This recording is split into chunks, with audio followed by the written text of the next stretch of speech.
Queridos amigos y amigas, bienvenidos de nuevo a este canal. Mi nombre es Alexandra Zamora y te doy una muy cálida bienvenida.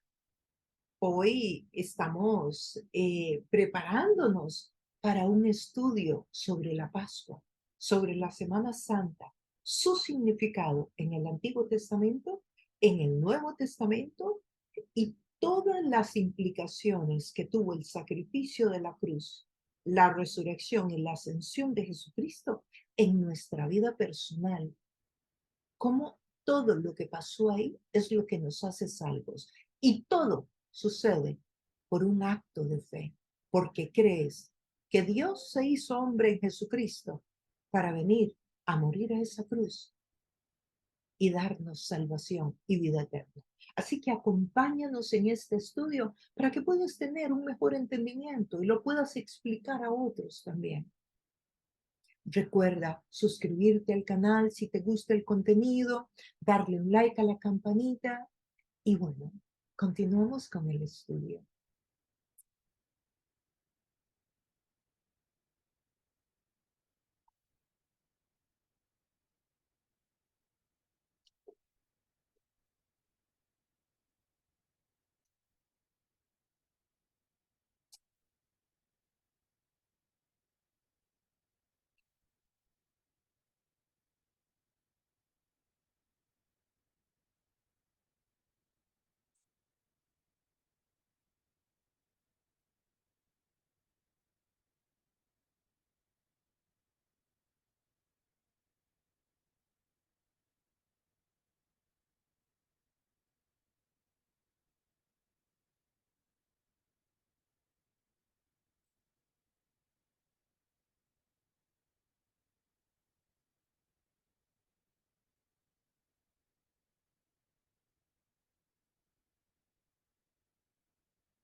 Entonces, la Pascua.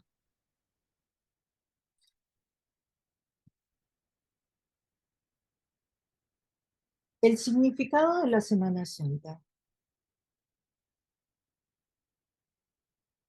La Pascua en el Antiguo Testamento, vamos a ver primero, ¿qué nos dice el Antiguo Testamento sobre la Pascua? ¿Qué significado tenía? Y es que hay muchas áreas y situaciones y fiestas y celebraciones y acontecimientos del Nuevo Testamento que inician en el Antiguo Testamento y eso lo hemos estudiado en varias ocasiones.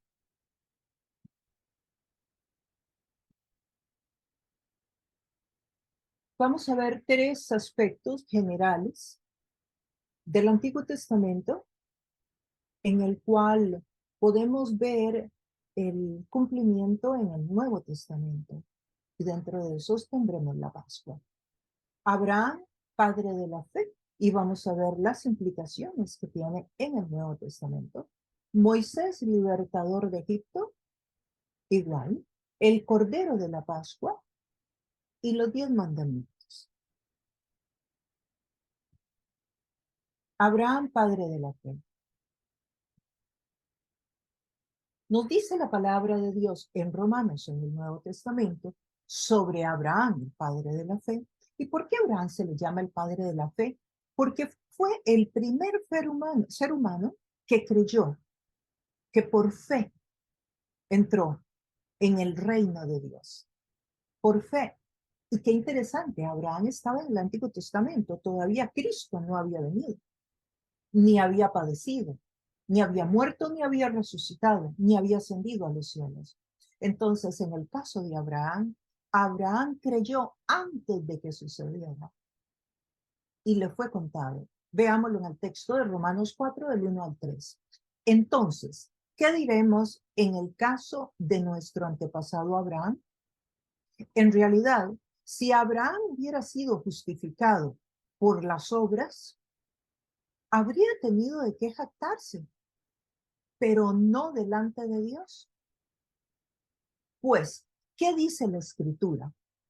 Dice, le creyó Abraham a Dios y esto se le tomó en cuenta como justicia. ¿Qué fue lo que hizo Abraham? Abraham obedeció a Dios, llevó a su hijo a la punta alta de una montaña, lo preparó para el sacrificio porque Dios le dijo que le sacrificara a su hijo. Abraham iba con ese corazón totalmente asustado de solo pensar que tenía que sacrificar a su hijo.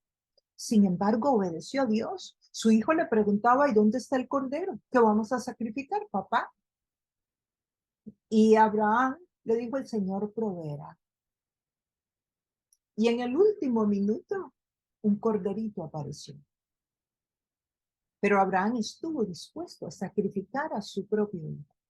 Esto es lo que se llama un tipo de Cristo, un tipo de lo que sucedió en la cruz. Abraham representa a Dios Padre, Isaac representa al hijo que es sacrificado, Dios sacrifica a su hijo Jesús, lo más amado que él tiene. Eso es lo que representa ese acto de Abraham. Y con todo y eso, nos dice ese texto que si alguien hubiera tenido una obra con la cual se podría justificar para entrar al cielo, sería Abraham. Hubiera sido justificado por las obras, habría tenido de qué jactarse, porque iba a sacrificar a su hijo. En realidad lo iba a hacer. Y cuando levantó el cuchillo para sacrificarlo, apareció el cordero. Dios suplió el cordero. Pero nos dice el texto acá, pero no delante de Dios. No se hubiera podido jactar de Dios, porque ningún ser humano, por más bueno que sea, por más obras que haya hecho, tiene la entrada al cielo. Nadie, nadie, absolutamente nadie merece el cielo, aunque haya sido la persona más buena del planeta. Porque al cielo no se entra por obras, se entra por gracia, por el favor de Dios que dio y suplió el cordero, como se lo suplió a Abraham. Y luego nos dice acá en el verso 3, en Romanos 3, dice, pues, ¿qué dice la escritura? Le creyó Abraham a Dios y esto se le tomó en cuenta como justicia. Entonces, Abraham entra al cielo no porque presenta a su hijo para un sacrificio, no por la obra en sí misma, sino por el por qué hizo la obra, porque le creyó a Dios. Eso significa por fe, como nosotros hoy, que le creemos a Dios. Abraham, Dios le estaba hablando ahí directamente. A nosotros nos habla directamente a través de su palabra. Y le creemos. Y por eso entramos por fe. Ahora veamos el caso de Moisés, libertador de Egipto. Moisés, a quien Dios llama siendo un niño, un niño. O sea, el pueblo de Israel había estado esclavizado en Egipto 400 años. No llegaron esclavos, llegaron a través de José, cuando José era la mano derecha del faraón. Y recuerdan los 7 años de sequía y los 7 años de bonanza. Y José fue muy usado para que Egipto se enriqueciera enormemente. Y esa es la historia, así es como llega el pueblo de Israel a Egipto. Pero luego llegó un faraón que dijo, no, esta gente está creciendo mucho, es muy inteligente, hagámosla esclavos. Y bueno, fueron esclavos 400 años y Dios levantó a Moisés. Y en el mismo momento en que Moisés nace, Faraón manda a matar a todos los niños de los judíos de 2 años o menos. Pero a las parteras les daba compasión y entonces de ver que estaban matando a aquella gran cantidad de niños, que representa ¿qué? Cuando Jesús nació, que mandaron a matar también a todos los niños. ¿Por qué? Porque el emperador de la época tenía miedo porque escuchó que había nacido el Mesías, porque aquellos 3 reyes magos pasaron por la ciudad y les dijeron que venían siguiendo una estrella y que andaban buscando al Mesías, al Salvador del mundo. Y entonces el emperador de la época dijo, no, no puede ser, no puede ser, me va a quitar el trono. y mandó a matar todos los niños de la época. Entonces Moisés tipifica a Cristo desde ahí, desde la matanza de niños que hubo cuando él nació. Pero bueno, con todo y todo, la mamá y Miriam, la hermana, se las agenciaron, lo pusieron una canastita en un río, la hija del faraón lo tomó, la mamá de Moisés, y dejó que la mamá lo criara, sin saber que era la mamá, se lo dio que lo criara, y cuando era un niño lo pasaron al castillo del faraón y fue criado por el faraón. Cuando estuvo grande, Dios lo llama y le dice que él es el libertador del pueblo de Israel. ¿Pero el libertador de qué? El libertador de la esclavitud física del pueblo de Israel en Egipto. Entonces, Moisés, como libertador de la esclavitud, guió al pueblo y lo liberó. Es tipo de Cristo. Es una imagen, es una sombra de Cristo en el Antiguo Testamento. Es como algo que representa lo que luego sucedería. Eso significa tipo. Y ahí tenemos entonces a Moisés, tipo de Cristo. En el Antiguo Testamento, no solamente con la de la matanza de los niños, sino también porque es un libertador. Pero Jesús liberta ¿de dónde? Jesús liberta del pecado, no físicamente. Que el pueblo de Israel creía, y los fariseos sobre todo, que la libertad iba a ser física, como había sido en el caso de Moisés. Y eso los confundió por completo. Jesús venía a traer una libertad, primeramente espiritual, aunque también venía a ofrecer mejor calidad de vida en hermandad para todos los seres humanos.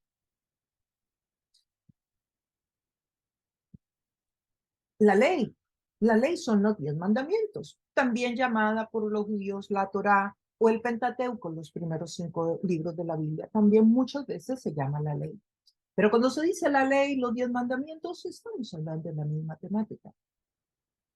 Bueno, resulta que la ley se la da Dios a Moisés aproximadamente, según estudiamos ahora en el último estudio de Pentecostés, 50 días después de la salida de Egipto, que es el Pentecostés. Y que el Pentecostés es la cosecha, la fiesta de la cosecha, pero coincidió con que también era la época de cuando Dios le entrega las tablas a Moisés. Entonces ellos también celebran el nacimiento, por decirlo de alguna manera, de la ley. Bueno, la ley Dios se la da a Moisés y Moisés tiene que escribirla en una tabla de piedra, que era lo que se usaba en la época. Pero nos dice la escritura en el Nuevo Testamento, Dios ya no escribe los mandamientos en una tabla. ¿Dónde los escribe? Los escribe en el corazón del ser humano, ya no en una tabla. Hebreos 10:16. Este es el pacto que haré con ellos. Pacto, una palabra de una connotación muy profunda. Después de aquellos días, dice el Señor, pondré mis leyes en sus corazones y en sus mentes las escribiré. Qué profundidad, qué misterio tan grande. Ahora los 10 mandamientos están escritos en tu corazón y en el mío a través del Espíritu Santo, porque el que ejecuta aquí es el Espíritu Santo. Si esto dijo Dios, ¿qué haría? Jesús viene y muere a la cruz por nosotros, pero el que ejecuta todo lo que sucedió en la cruz y lo implementa en la vida nuestra es el Espíritu de Dios. Él es como el director ejecutivo de la Trinidad. Él es el que ejecuta. Entonces ahora la ley está en nuestro corazón, por eso es que tú y yo sentimos diferente de la mayoría de personas en el mundo. Por eso vemos las cosas diferente. Por eso vamos en una dirección diferente. Por eso nosotros a lo que no es correcto lo vemos con mucha claridad que no es correcto. ¿Por qué? Porque nosotros tenemos las tablas de la ley escritas en el corazón. ¿Cuándo? Cuando decidimos en un acto de fe creer que Jesús es Dios. Esa es la condición. Entonces el Espíritu de Dios viene y ejecuta y hace que aquellas tablas de piedra ahora sean escritas en nuestro ser interior. La palabra corazón se refiere al ser interior, a ese lugar donde está el espíritu del hombre que tiene todo ser humano, sea creyente o no, y el espíritu de Dios se une con ese espíritu humano. Y luego dice, y en sus mentes la escribiré. Sí, la mente es un órgano espiritual. La mente es un órgano espiritual que se puede usar para el bien como se puede usar para el mal, que lo puede usar el enemigo como lo puede usar Dios, pero es un órgano, es real y es espiritual. Y el otro caso es el cordero en el éxodo de Egipto. ¿Qué importancia tiene el cordero en la Pascua? Veamos algunos textos que nos pueden arrojar luz para comprender, para profundizar, para sumergirnos en el corazón de Dios a través del estudio de la palabra y que entonces todo esto cobre vida en nosotros, todo esto se encarne en nosotros, de manera que en la vida vayamos con seguridad, caminando seguros, sabiendo que tenemos una morada esperándonos en el cielo y que mientras estamos por la tierra no estamos solos. Y vamos a ver qué nos dice el texto bíblico. En Éxodo 12, escogí algunos versos, no todos por un tema de tiempo, pero cuando usted esté en su tiempo a solas, podría leer Éxodo 12. Ahí está la historia de cómo el pueblo de Israel fue liberto de la esclavitud en Egipto y dice cómo Dios les pidió que celebraran la Pascua. El 3, Éxodo 12, 3. Hablen con toda la comunidad de Israel. ¿Cuándo Dios les dice esto? Cuando vino la plaga número 10. Moisés le habló al faraón varias veces, le pidió que libertara al pueblo, que lo dejara ir, y faraón en algunas oportunidades dijo que no, en otras dudó, pero después se retractó y dijo que no lo dejaba ir. Bueno, vino la última plaga. En esa última plaga Dios le dijo que moriría todo primogénito de las familias de Egipto y que esa sería la plaga mayor y que después de ahí ya él los dejaría ir, le dijo a Moisés.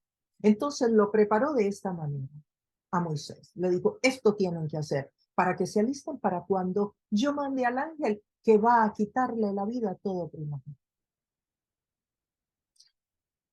Hablen con toda la comunidad de Israel y díganles que el día 10º de este mes, así con día y con mes, ¿verdad?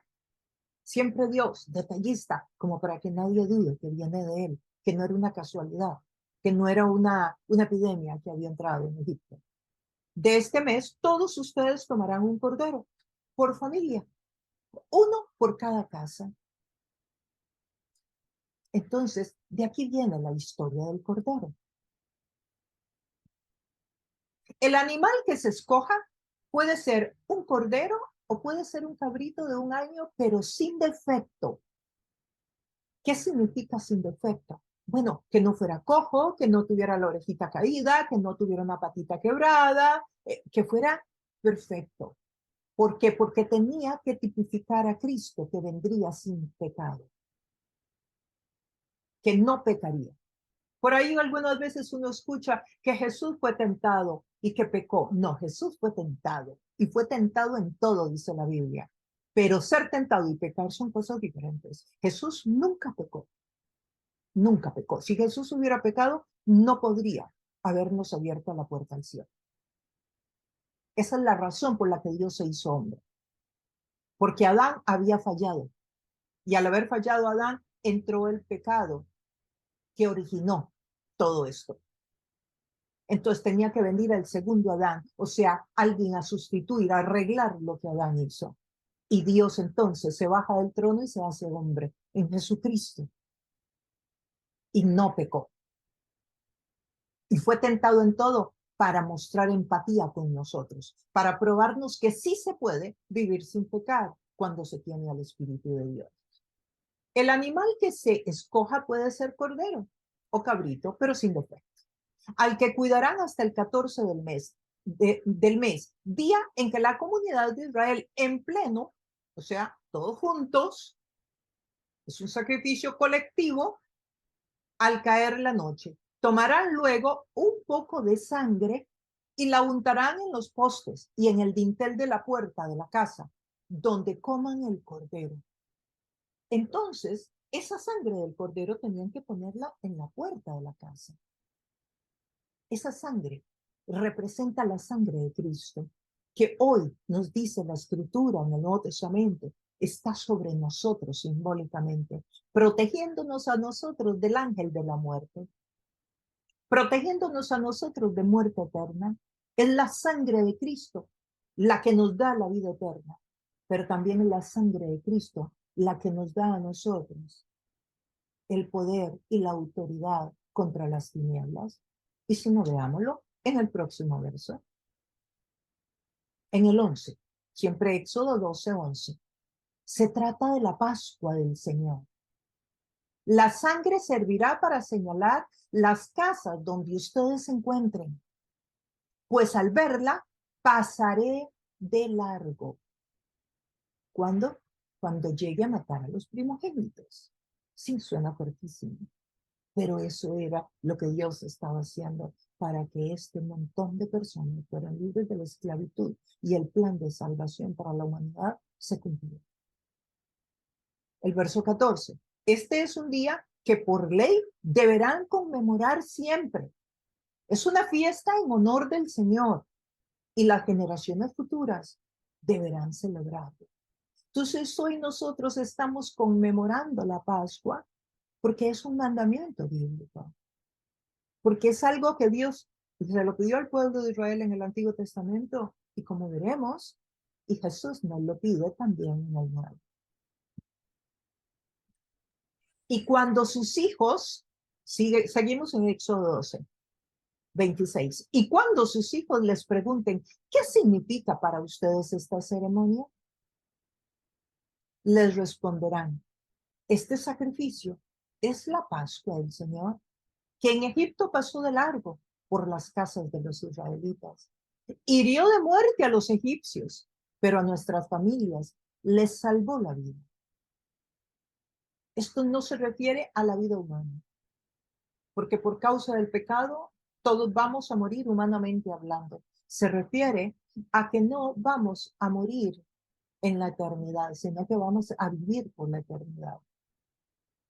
Sí, ¿por qué? Porque a nosotros la muerte eterna no nos tocará. Por un acto de fe, porque creemos que Jesús es Dios. No un ángel, no un dotado, no un iluminado, no alguien muy especial, no la mano derecha de Dios. No, es Dios hecho hombre. Y eso es lo que significa la Pascua. Ahora veamos la Pascua en el Nuevo Testamento. Juan 1:29. El siguiente día vino Juan a Jesús, que venía a él, el siguiente día vio Juan a Jesús que venía a él y dijo, he aquí el Cordero de Dios que quita el pecado del mundo. Sí, aquel Cordero tipifica, representa, es la sombra de lo que iba a suceder en el Nuevo Testamento. Cristo sería el Cordero inmolado que quita el pecado del mundo. Y este es un verso, hay muchos más. Lógicamente, no podemos compartirlos todos en el espacio de tiempo que tenemos. Primera de Corintios nos dice, Primera Corintios 1:30, nos dice lo que sucedió en la cruz. ¿Qué fue lo que pasó en la cruz que nos beneficia a nosotros directamente y a todo aquel que crea que Jesús es Dios encarnado y que murió en esa cruz por sus pecados? ¿Qué fue lo que pasó ahí? En un resumen, ese gran misterio lo trataremos de resumir en este versículo que nos da el apóstol Pablo. 1 Corintios 1:30.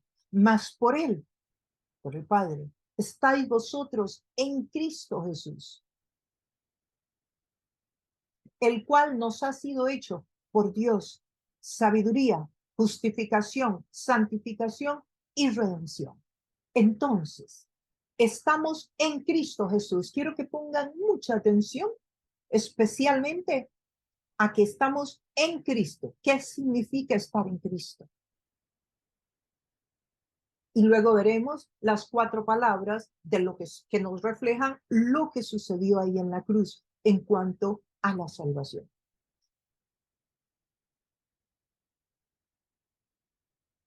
En Cristo. Cuando estamos en Cristo, estamos posicionalmente en Él.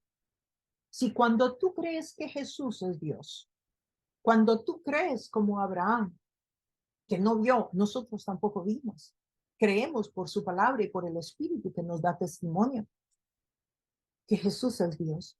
Posicionalmente entramos dentro de Cristo, estamos dentro de Cristo, posicionalmente. Por eso nosotros podemos llegar al Padre y orar.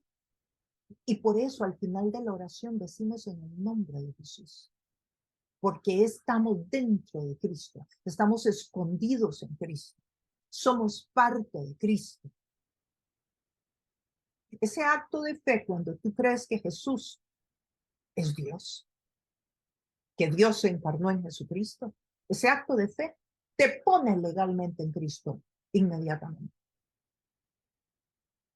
Y es así, y es solo así que somos salvos, porque estamos en Cristo, porque el único que nunca pecó fue Cristo, porque el que lo logró fue Cristo, porque el que lo hizo fue Cristo, porque es a Cristo quien el Padre le da la gloria, la honra y la alabanza, no a nosotros.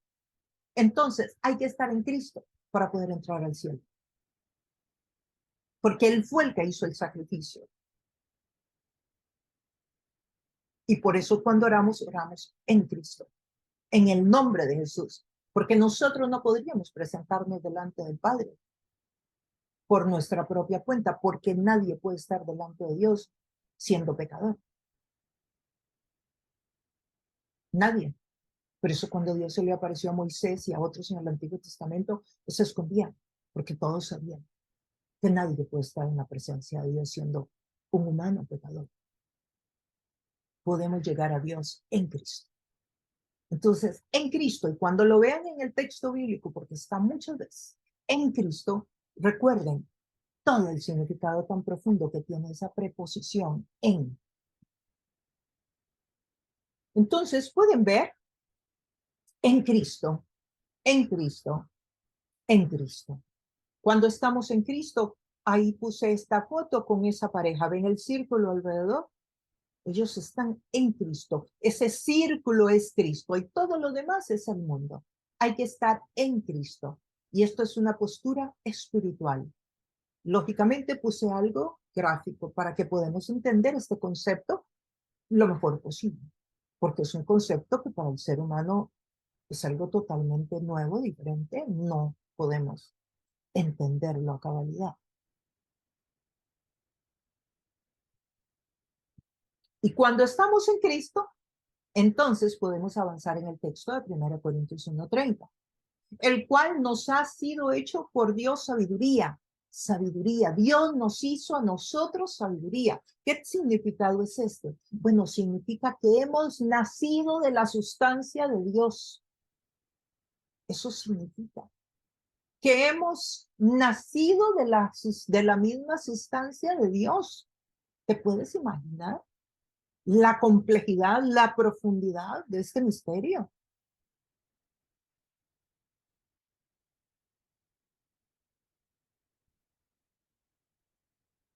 Juan 3:5 dice, yo te aseguro que quien no nazca de agua y del Espíritu no puede entrar al reino de Dios. Hay que nacer del Espíritu. ¿Cómo se nace del Espíritu? Creyendo que Dios se encarnó en Jesucristo, murió en la cruz, resucitó entre los muertos y ascendió a los cielos. Es un acto de fe y entonces en ese momento estás naciendo del Espíritu. En ese momento estás teniendo la misma sustancia que Dios. Hechos a imagen y semejanza de Dios.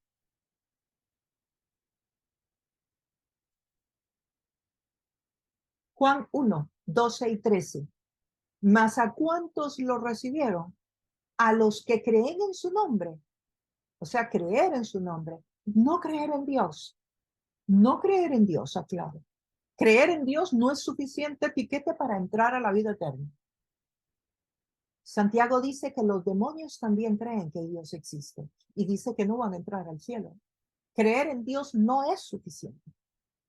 Es creer que Jesucristo es Dios y que murió por ti, por tus pecados, y que te arrepientes de tus pecados. A los que creen en su nombre, les dio el derecho de ser hijos de Dios. Imagínate que al que cree en lo que Jesús hizo, le da el derecho, la palabra aquí es una palabra de connotación legal, le da el derecho de ser un hijo de Dios. Quiere decir que no todos los seres humanos son hijos de Dios, como usualmente la gente habla a la ligera, sobre todo cuando no conocen el texto bíblico. No todos los seres humanos son hijos de Dios. Y usted no siempre fue hijo de Dios. Usted fue hijo de Dios cuando creyó. Fue hija de Dios cuando creyó. El verso 13. Estos no nacen de sangre. Entonces no es solo por nacer humano que entonces es hijo de Dios, como por ahí algunas personas creen. Ni por deseos naturales, ni por voluntad humana, sino que nacen de Dios, de la sustancia, de esa palabra sabiduría, de la sustancia de Dios. Segunda de Corintios 5:17. De modo que si alguno está en Cristo, otra vez la preposición, si alguno está en Cristo, es una posición legal. Si alguno está en Cristo, nueva criatura es. O sea, si tengo 60 años, 40, 15 o 20, si estás en Cristo, si entraste en ese círculo, si entraste en esa posición por el acto de fe de creer, eres una nueva criatura. Si naciste del Espíritu, eres una nueva criatura. Las cosas viejas pasaron y todas aquí son hechas nuevas.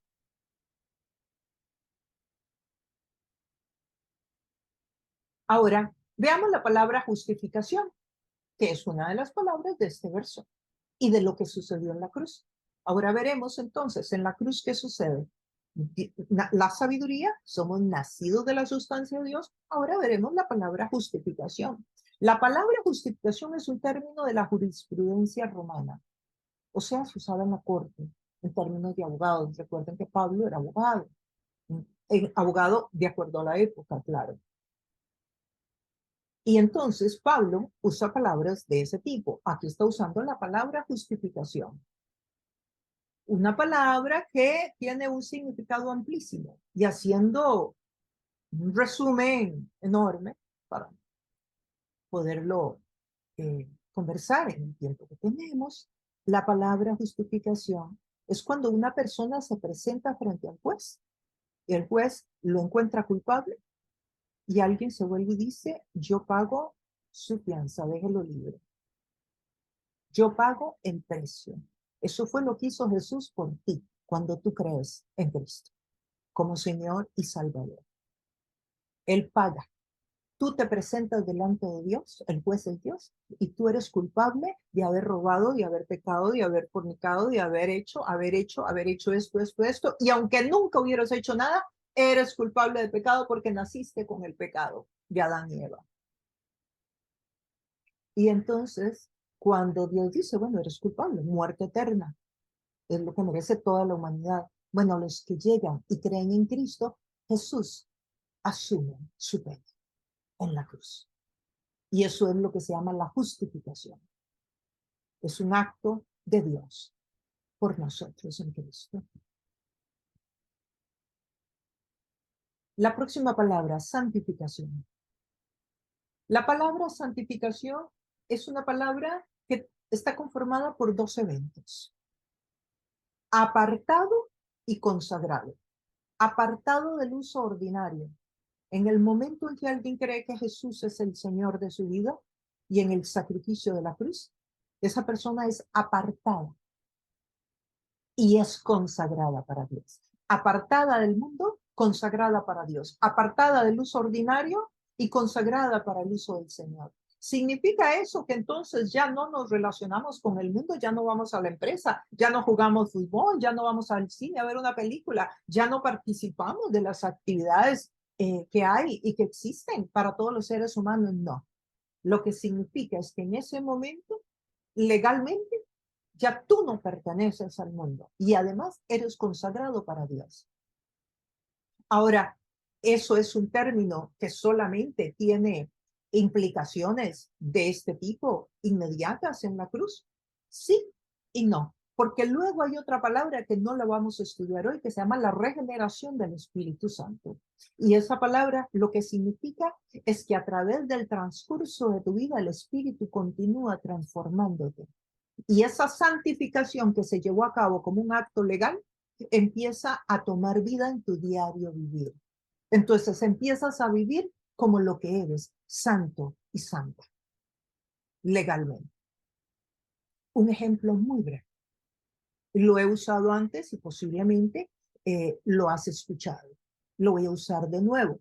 Te entregan la propiedad, una propiedad. Te entregan una propiedad. Es tu casa y te dicen te la regalan. La propiedad dice que está a tu nombre, es tuya. Esa casa es tuya legalmente. Pero hasta que tú tomes las llaves y abras la puerta y empieces a vivir ahí, todavía no has disfrutado de la casa. Pero la casa ya es tuya. Ok, la santidad, Dios nos hace santos en la cruz. Somos santos porque si no, no podríamos entrar al cielo. ¿Sí? Somos santos. Para Dios somos santos. Pero luego continuará en tu vida un trabajo de regeneración del Espíritu Santo que no se refiere a esta santificación que estamos hablando acá. Esta santificación es algo que Jesús hizo por ti. Tú no tienes que ayudarle. Ya la hizo por ti. Pero eso no significa que luego no tengas que continuar en tu vida trabajando el carácter de Cristo en ti. Pero ya tú eres santo. No es que vas a ser santo, porque nunca podríamos llegar a ser santos. Hebreos 10:10 nos ilumina un poco sobre esto. En esa voluntad somos santificados mediante la ofrenda del cuerpo de Jesucristo. ¿Ves? Somos santificados. No es que nosotros nos santificamos, no es que mis obras me santifican, no es que de aquí en adelante me voy a portar bien para ser santa. No, ya yo soy santa y de aquí en adelante voy a hacer lo correcto para obedecer a Dios porque ya lo soy. Voy a vivir lo que ya soy.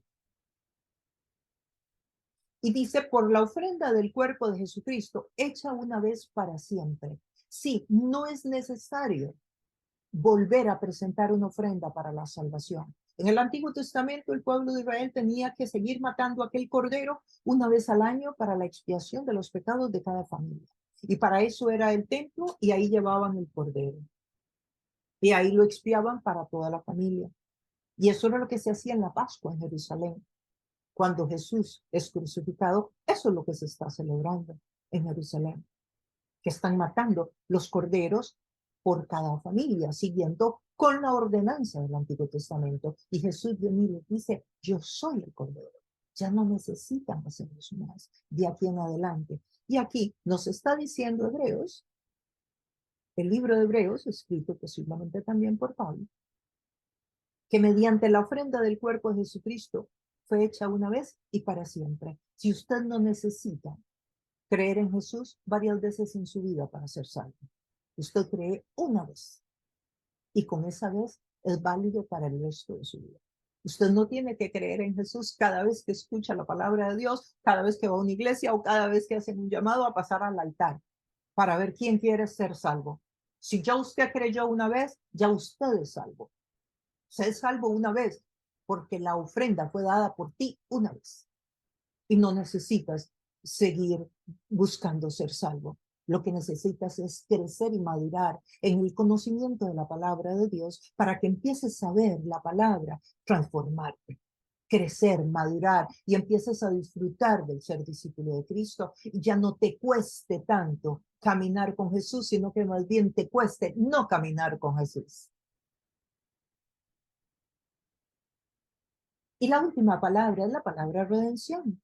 Esta palabra tiene una relación directa con la esclavitud. Recuerden que en esa época se manejaba el tema de la esclavitud, no una esclavitud racial como la que conocemos luego en otros países, como en Estados Unidos y en otros países donde hubo una esclavitud a un grupo étnico, ¿sí? A las personas afroamericanas, a las personas negras. No, aquí la esclavitud era una esclavitud porque el imperio conquistaba naciones. Entonces podían ser esclavos médicos, gente súper historiadores, súper intelectual, gente súper pobre, o sea, gente de todos los niveles de varios grupos étnicos, donde el imperio llegara y conquistara, esa gente quedaba esclava bajo el dominio del imperio.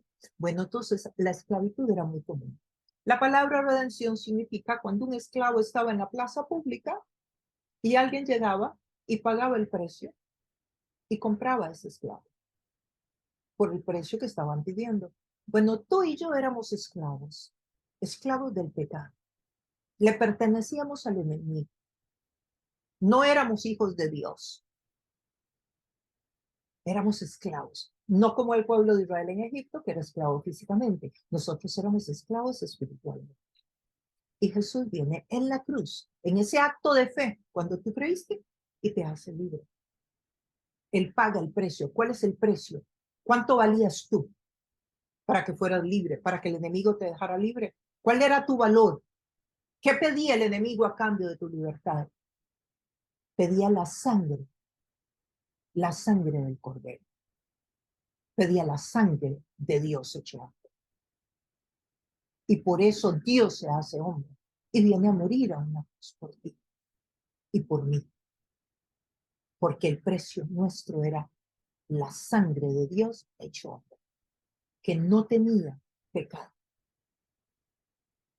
Y nadie podía cumplir con esa demanda. Solamente Jesús pudo.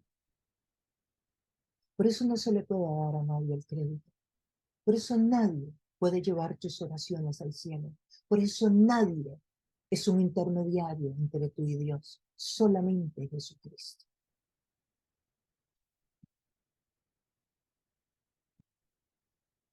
Colosenses 1:2 dice, con gozo, dando gracias al Padre que nos hizo aptos para participar de la herencia de los santos en luz, el cual nos ha librado de la potestad de las tinieblas,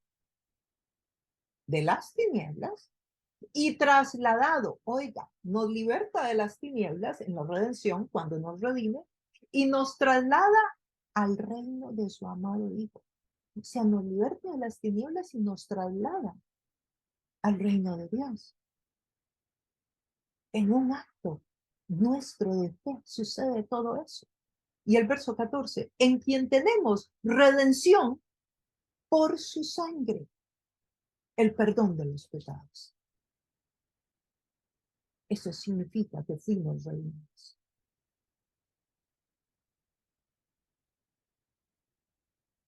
Ahora, la Pascua en el Nuevo Testamento, para ir preparándonos para tomar la cena del Señor. Mateo 26 al 29. Mientras comían, Jesús tomó pan y lo bendijo. Luego lo partió, se lo dio a los discípulos y les dijo, tomen y coman. Esto es mi cuerpo. ¿El cuerpo de quién? Está del que era el Cordero en el Antiguo Testamento. Esto es mi cuerpo. Después tomó la copa, dio gracias, se la ofreció diciéndoles, beban de ella todos ustedes, todos los que estaban ahí. Esto es mi sangre del pacto, que es derramada. ¿Sangre de qué? Del pacto que Dios había hecho con la humanidad, que había iniciado con Abraham. ¿Qué planeamiento el de Dios? Abraham, estamos hablando de miles de años atrás. Tomó la copa y dijo, beban todos, esto es mi sangre del pacto que es derramada por muchos para el perdón de los pecados. Les digo que no beberé de este fruto de la vid, o sea, de este vino, no volveré a beber, les digo, desde ahora en adelante, hasta el día en que beba con ustedes de nuevo el vino nuevo en el reino de mi Padre. Qué tremendo verso, ¿verdad? O sea, hagan esto porque este es mi cuerpo. Cuando tomamos la cena del Señor, estamos participando de la muerte y de la resurrección de Cristo. Estamos recordando ese momento. Estamos con un corazón agradecido. Y también nos dice que no lo volverá a hacer, sino hasta aquí, lo hagamos juntos en el reino de su Padre. Después de aquí, al día siguiente, Jesús lo lleva a Getsemaní y es crucificado. Esto puede ser el jueves, o sea, dentro de 2 días, hace 2000 años y un poquito más. O sea, hace como 2000 años, Jesús iba a ir a morir en esa cruz. Y recuerden que él era 100% humano y 100% Dios. Otro de los grandes misterios que nos quedan a nosotros grandes para entender. Pero él como hombre sabía el tipo de muerte que iba a tener. Y como un cordero fue para que lo crucificara, sabiendo todo lo que le iban a hacer y el tipo de muerte que iba a tener. El abandono de sus amigos, el abandono de su familia, que lo trataran de loco, que le dijeran en la cruz, bájate de ahí, sálvate a ti mismo. ¿Dónde está el que hacía milagros? Porque tenía que cumplirse el plan de Dios para que tú y yo hoy podamos ser salvos y salvos. Para que nosotros hoy tengamos vida eterna.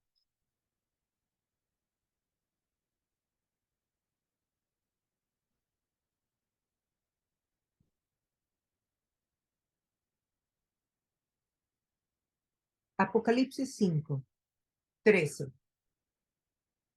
Y a todo lo creado que está en el cielo y sobre la tierra y debajo de la tierra y en el mar y en todas las cosas que en ellos hay. Oí decir, ¿quién oyó? Juan. Juan es el que escribe el libro de Apocalipsis. Está teniendo una visión. Oí decir, al que está sentado en el trono y al Cordero, sea la alabanza, sea la honra, sea la gloria y sea el poder por los siglos de los siglos.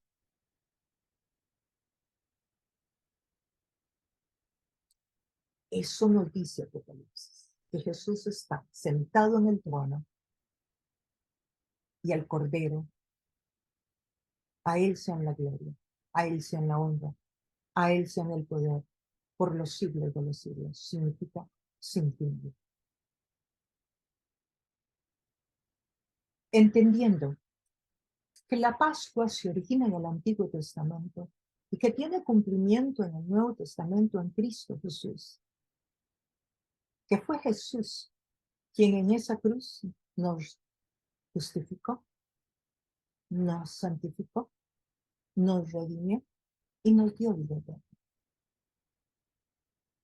Vamos a seguir el mandato que Él dejó, de que conmemoráramos ese momento tomando la cena del Señor. Y que el Espíritu de Dios en este momento tome control en nuestra vida para que cosas sucedan maravillosas en nosotros, para que el Espíritu de Dios nos ayude en todo. Porque cuando celebramos este momento, quiero que sepas que el Señor sana cuerpos, el Señor restaura vidas, el Señor entra en el corazón y hace maravillas, el Señor abre el entendimiento. Este es el momento entonces en que vamos a inclinar el rostro y vamos a pedirle a Dios, cada uno en la intimidad, eso que tú más necesitas, eso que tú necesitas. No te preocupes si son 2 o 3, se las puedes pedir, porque Jesús murió por todos. Y si tú me dices, bueno, pero es que sabes que yo no soy bautizado en agua, no tienes que tener bautismo en agua. Eso no es lo que dice el texto bíblico. Es que yo todavía peco. Bueno, tu ser humano puede decir que no peca. Esto es lo que vas a hacer, es decir, yo soy parte del pacto. Yo creo en Jesús. Yo soy parte de esto. Estoy en lucha, todavía estoy en pecado, todavía estoy luchando en mi vida, pero yo soy parte. Yo creo en esto. Yo tengo vida eterna. Eso es lo que vamos a hacer. Y yo agradezco a Jesús por lo que hizo por mí. Y entiendo el significado de la Semana Santa.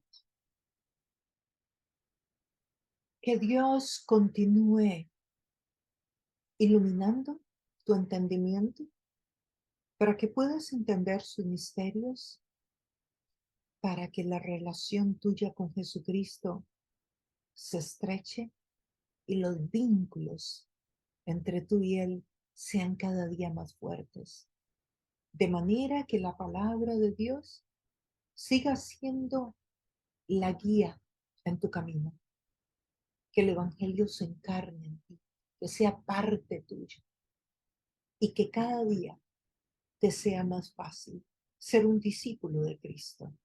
Y recuerda, tenemos una gran responsabilidad, explicarle a otros, compartir con otros, para que otros entiendan y encuentren este tesoro de vida eterna que tú y yo hemos encontrado.